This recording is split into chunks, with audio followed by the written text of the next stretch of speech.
সাতক্ষীরা সীমান্তে বাংলাদেশি কৃষকের জমিতে চাষে বাধা দিয়েছে বিএসএফ। 15 জানুয়ারি দুই দেশের যৌথ সার্ভের মাধ্যমে বিষয়টি নিষ্পত্তি হবে বলে সিদ্ধান্ত হয়েছে পতাকা বৈঠকে। শনিবার বিকেলে সাতক্ষীরার ভোমরা লক্ষ্মীদারি সীমান্তে বাংলাদেশি কৃষক তার জমিতে চাষ করতে গেলে ভারতের ঘোজাডাঙ্গা বিএসএফ সদস্যরা বাধা দেয়। ঘটনায় রোববার দুপুরে ভোমরা সীমান্তে বিএসএফ ও বিজিবির মধ্যে পতাকা বৈঠক হয়। বৈঠকে বিজিবির পক্ষে নেতৃত্ব দেন 33 বিজিবির অধিনায়ক লেফটেন্যান্ট কর্নেল আশরাফুল হক।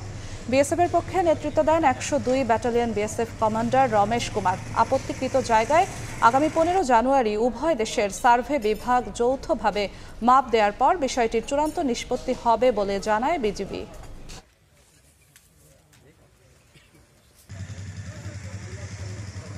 অপ্রীতিকর কোনো কিছু ঘটে নাই। আমরা খুব ভালো আন্ডারস্ট্যান্ডিংয়ে আছি বিএসএফ এর সাথে। এখানে দুইটা প্যাচ আছে, এখানে একটা ভারতের একটা বাংলাদেশের।